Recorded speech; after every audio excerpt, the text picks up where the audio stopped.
അടുക്കളയിൽ നിന്നും പുറത്തേക്ക് എറിഞ്ഞുടച്ച ചട്ടിയും മൺകലവും എല്ലാം വീണ്ടും തിരിച്ചു വരുന്നൊരു കാലഘട്ടത്തിലേക്കാണ് നമ്മൾ എത്തിക്കൊണ്ടിരിക്കുന്നത്.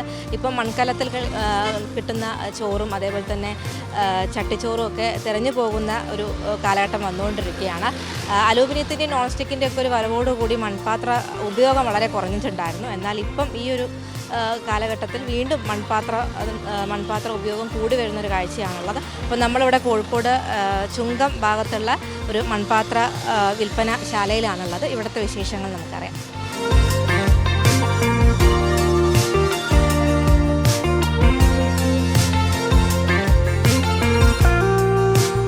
കലത്തിൽ വേവിച്ച ചോറും ചട്ടിയിൽ മുളകിട്ട് വറ്റിച്ച മീൻ കറിയും പൂജയിൽ നിന്ന് പകർന്നെടുത്ത ഒരു ഗ്ലാസ് വെള്ളവും കുടിച്ചാൽ കിട്ടുന്ന സംതൃപ്തി മലയാളികൾ എന്നോ കളഞ്ഞു കുളിച്ചതാണ്.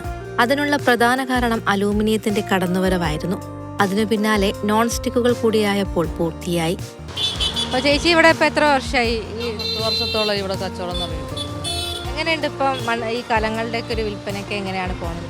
കലങ്ങൾ വിൽപ്പന കുഴപ്പമില്ല. പൊങ്കാലകളൊക്കെ അടുക്കുമ്പോൾ പിന്നെ വിഷു ഓണമൊക്കെ വരുമ്പോൾ നല്ല കച്ചവടം കിട്ടുന്ന സ്ഥലങ്ങളാണ്. എല്ലാ സീസണും എല്ലപ്പോഴും ഉണ്ടാവും ഇവിടെ? എല്ലാ ദിവസവും ഉണ്ട് ഞങ്ങളിവിടെ.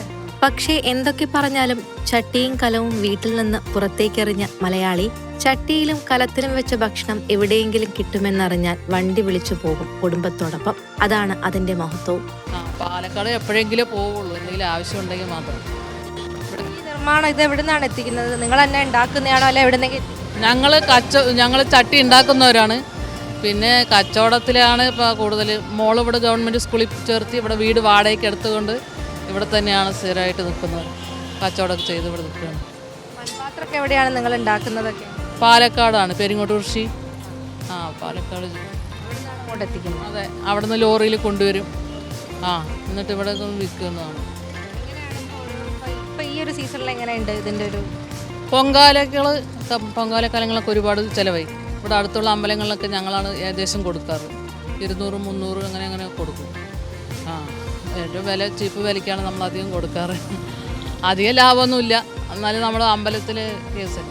വീണ്ടും പഴയ ശീലത്തിലേക്ക് കുറച്ചുപേരെങ്കിലും വരുന്നുണ്ടെന്നാണ് കോഴിക്കോടിന്റെ പല ഭാഗത്തായി മൺപാത്രങ്ങൾ പാലക്കാട് നിന്ന് കൊണ്ടുവന്ന് വിൽക്കുന്നവർ സാക്ഷ്യപ്പെടുത്തുന്നത്. കലത്തിൽ വേവിക്കുന്ന ചോറിനും ചട്ടിയിൽ വെക്കുന്ന കറികൾക്കും പറഞ്ഞറിയിക്കാൻ കഴിയാത്ത രുചിയാണ്. മാത്രമല്ല അലൂമിനിയം പോലുള്ള വിഷാംശം ഇതിലുണ്ടാകില്ല എന്നതും ആരോഗ്യത്തിന് കരുത്താകും. കളിമണ്ണ് തന്നെയാണ് കൂടുതലും. പിന്നെ അതിൽ വെള്ളം ചേർത്ത് നമ്മൾ നന്നായി ചവിട്ടി കുഴച്ച്, അന്ന് പണ്ടൊക്കെ അങ്ങനെയായിരുന്നു. ഇപ്പോൾ ഒക്കെ മെഷീനാണല്ലോ, കൈയും കൊണ്ട് മെനഞ്ഞ് മാത്രം എടുക്കുള്ളൂ. അത് മാത്രം മെഷീനില്ല, ബാക്കിയെല്ലാം മെഷീനും കൊണ്ടാണ്. ഹസ്ബൻഡും കൂടെയാണോ ചെയ്യുന്നത്? ഇവിടെ കച്ചവടം ഞങ്ങൾ രണ്ടുപേരാണ്.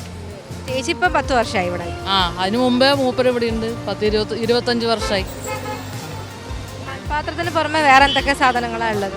ഇവിടെ ബെല്ലുകളുണ്ട്, പിന്നെ ബുദ്ധൻ, പിന്നെ കപ്പ്, ഗ്ലാസ്, പൂച്ചട്ടി, അതൊക്കെയാണ്.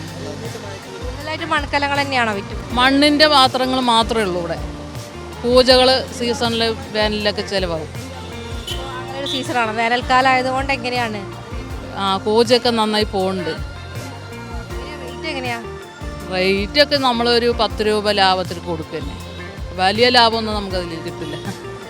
സ്റ്റാർട്ടിങ് വരുന്ന ഇവിടെ ചെറുത് പൂജ പൈപ്പ് വെച്ചത് 250 തൊട്ട് 550 വരെ വരും. കലങ്ങളാണെങ്കിൽ 100 രൂപ മുതൽ 500, 600 രൂപ വരെ ഉണ്ട്. പല വിഭവങ്ങൾ ഉണ്ടാക്കാൻ പറ്റുന്ന മൺപാത്രങ്ങളും വെള്ളം തണുപ്പിച്ചു കുടിക്കാൻ പറ്റുന്ന കൂജകളും അലങ്കാരത്തിനും പൂജാമുറിയിലേക്കും ചേർന്ന കരകൗശല വസ്തുക്കളും ഇവരുടെ ശേഖരത്തിലുണ്ട്.